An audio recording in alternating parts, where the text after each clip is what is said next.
as we get older, we've experienced more, so of course there's a whole world out there, and then the unexplored world for us narrows. But God, think about how big that world is. I mean, for like a little kid, the world's like this, and for us, the unexplored world is still like this. Because as much as we've lived, as much as we've done, there's still a whole world out there. There's a whole universe out there. One of the things that it is to be a child is to be incredibly curious about things.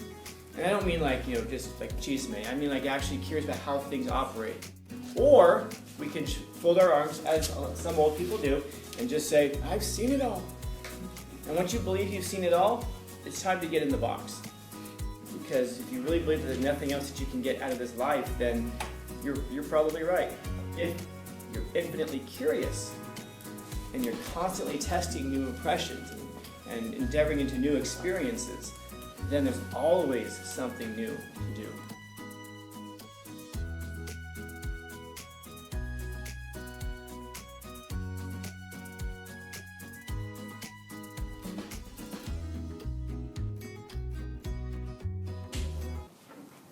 So it's this cycle of like when we're a small child. Can we agree that children are innocent, generally? Yeah. Can we agree that teenagers are kind of fucked up in the head? Yes. Yeah, can we agree with that? Can we agree that adults are even more fucked up? Yes. Okay. Can we agree that elderly people are kind of like children in certain ways? Yes. Yeah.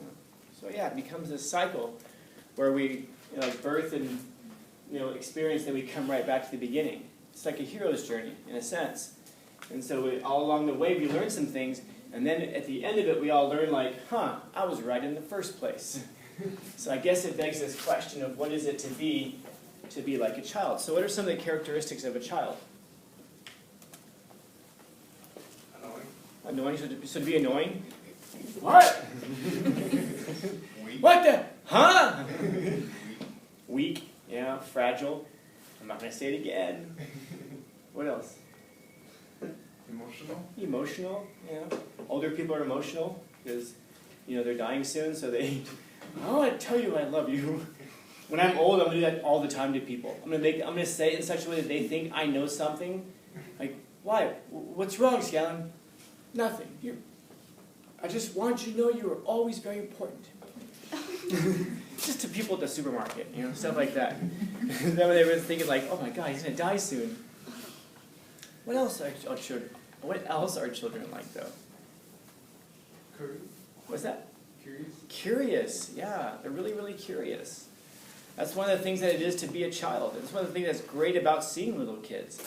You ever see a little kid like at the beach, like at whatever age it is, they're still walking like little gorillas, and then they walk out towards the water, and you'll see some that like turn back and look for their parents, and of course their parents are 1,000 miles away, which means like maybe like 2 yards from them, like 6 feet from them. But to them it feels like they've wandered off forever, and they start approaching this big body of water. Now they've never been to the beach before, or maybe they have, like 6 months ago, which is 25% of their life ago, and they have no recollection of it. And then they get so infinitely curious. They see the seagulls, they see everything that we just kind of sit there and take for granted because we've seen it before. Everything they encounter in life is for the first time. Every food they encounter is almost the first time. It's every time it rains, it's like it never rains. It never rains. And then of course once it does, it's like this massive event that everyone thinks is so great. Like I think my second period started raining really heavily, and someone in my class just turned and goes, "Whoa!" And he's like blown away by the rain. I mean, it's like wow, it's like a shower but outside. It's amazing. That's one of the things that's great about little kids is that you can just blow their mind by doing little things. Now, as we get older, we've experienced more, so of course there's a whole world out there, and then the unexplored world for us narrows. But God, think about how big that world is. I mean, for like a little kid, the world's like this, and for us, the unexplored world is still like this. Because as much as we've lived, as much as we've done, there's still a whole world out there. There's a whole universe out there. And that's one of the things that it is to be a child, is to be incredibly curious about things. And I don't mean like, just like chisme. I mean like actually curious about how things operate. How is it that you ever think about we're sitting on a planet that's just like rocketing through space, and you see like those nice little diagrams of the solar system where everything's like spinning in a circle. It's not like that, man. It's like everything is doing this. We're not just going through space. We're tumbling through space on this rock. And fortunately, we're not slamming into stuff all the time. And sometimes we do slam into stuff, or stuff slams into us. But even if you're just interested in astronomy, there is a whole universe of stuff to study out there. Everything that you come across in life, you can find something fascinating about. Or we can fold our arms, as some old people do, and just say, I've seen it all. And once you believe you've seen it all, it's time to get in the box. Because at that point, you're not really living, you're just kind of waiting, and you're taking up time from the rest of us waiting to die. Because if you really believe that there's nothing else that you can get out of this life, then you're probably right. If you're infinitely curious, and you're constantly testing new impressions and endeavoring into new experiences, then there's always something new to do. And that's the amazing thing about it. What could you mean? Think about the infinite number of possibilities of things you could be doing right now. And we get so focused a lot of times on like one of them, go home and sleep. Or, I don't know, go eat. But yeah, that's like two things, two biological things, but there's a whole spectrum of the world out there. And once you start to realize that, you realize it's not that there's nothing to do, it's that there's too much to do. And there's not enough time. And there's not enough courage on our part to try it. Yeah. When we were young. Back then, huh? Way back when you guys were young? Go ahead. When we're young, we're like young, ambitious, and reckless. But when we grow older, we're like prone to be like more cautious and more like to appreciate the little things, like drinking a cup of black coffee or something like that. Like, because when we're younger, we feel like we're invincible, but when we get older, we realize that we're very close to death. How old do you have to be for that? How old are you? 42. I'm still fucking reckless. I can resist everything except temptation. If you come to me and you're like, you go, hey, let's go do this really reckless thing, I'll be like, I don't know, there's probably like 10 reasons we shouldn't. Let's go. We'll write them down on the way. Yeah, there's almost no stupid thing you couldn't get me to do. Because if it's reckless, then that means it's interesting. And I guess I could go home and, I don't know, vacuum or something like that. But God, where's the fun in that? Where's the adventure in that? I don't know. I was thinking about this, like how many hours a day I sleep. I usually go to sleep about 1 o'clock, and I'm usually up by 5:30, 6 o'clock at the latest. I don't sleep very much at all. Some days I'll come in here, and I won't have slept at all. Literally, I will not have slept for like 2 days. I wonder if you can ever tell which days those are. You used to be able to tell because I would wear glasses on those days because my vision would get very blurry. But I don't know. I'm ugly enough as it is, and glasses just make it worse. So I don't wear them anymore. I think they're in my drawer over there somewhere. And so now I just kind of stumble in and just go, I wonder if anybody will notice. Don't guess, though. Because if you're wrong, it's like, oh, no, that's the day I got 6 hours. I'm going to feel silly. But this is also part of what it is to be a little kid, to go into things recklessly, because a little kid doesn't know the consequences. But then courage is to know the consequences and do it anyway. But the distinction between courage and stupidity, I don't know, I haven't found that line yet. And so that's a choice of how to live, because I do have friends who are incredibly cautious,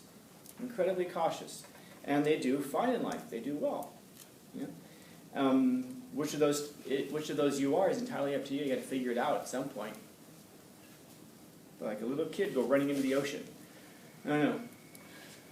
I told you I started surfing, and I keep track of the number of days I've been surfing, so that when people ask me, how many days do you have? How many days does it take to be able to do this, and how many days till you can do that? So I keep track of the number of days, so I can always tell somebody 23 days for this, 15 days for that.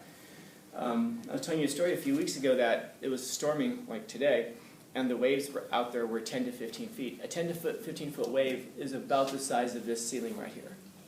Okay. You go out there and you surf waves like that. When you've been surfing for like, I don't know, 5 years, 10 years, whatever. I've been surfing for 16 days. And I'm like, dude, I totally got this, man. I remember going out there. Normally when you walk out there, the water's like up to your ankles, your knees, before you actually start swimming. I'm out there and the water's up to here, where it's normally up to my ankles. And I just said the same thing, oh, I got this. Because by lack of ability, I make up for it in confidence. And I remember that a friend of mine found out that I was out there, and he was upset because he's supposed to be more reckless than me. And he was afraid to go out there. And so, of course, I haven't let him forget that yet. He almost died down in Mexico a couple months ago. So he's been a little afraid of dying since then. Just a real coward, you know? Talking about you, Chili. But yeah, someday we'll be old enough to start reading fairy tales again, to see the deeper meaning, to see the deeper message behind them, the deeper meaning behind them. They're there. And you don't even have to go to the dark ones. Like people will say, like the original Cinderella. Have you ever seen the original Cinderella? You guys know about the original Cinderella?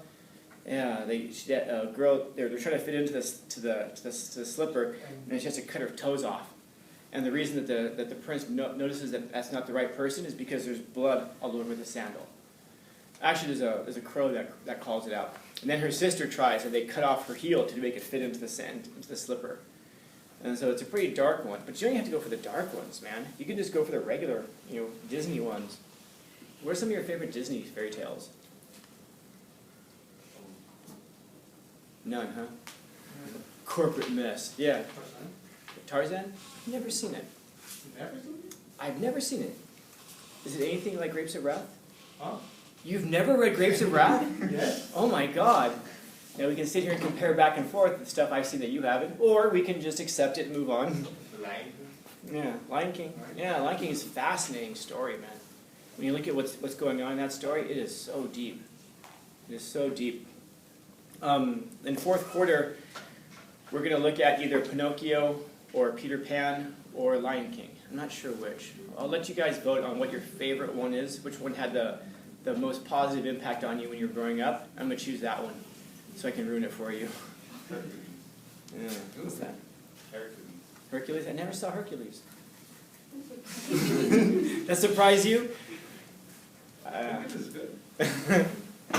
Yesterday somebody was mentioning, I was in a different class, was watching, and they were going over this, and somebody mentioned, which one is it? From New Orleans. Princess and the Frog. Yeah, Princess and the Frog. And I'd never seen it before. But while she was talking about it, I was reading about it on Wikipedia. So I was able to speak about it quite authoritatively, just having read the summary on Wikipedia. Maybe that one. She was talking about it, she was like, she told the story about how joyful and happy it was. And as I was reading about it, it's kind of like, God, isn't there like voodoo, black magic, and they have to kill somebody and there's a blood talisman? She's like, oh my God, you're right. We miss those things. Even if they're right in front of us, we miss those things. Yeah. I mean, Tarzan, they show a guy getting hanged. Huh, did he deserve it? Yeah. Oh. He shot Tarzan's mother. Oh, adopted mother. Monkey? Really. So they hang him for shooting a monkey? He hangs himself because he was cutting the roots. Oh, he hanged himself? Yeah. Oh. He will be missed. Okay. I'm not going to make a suicide joke.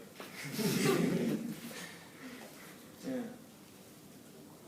Questions, comments, concerns, complaints, criticisms, critiques?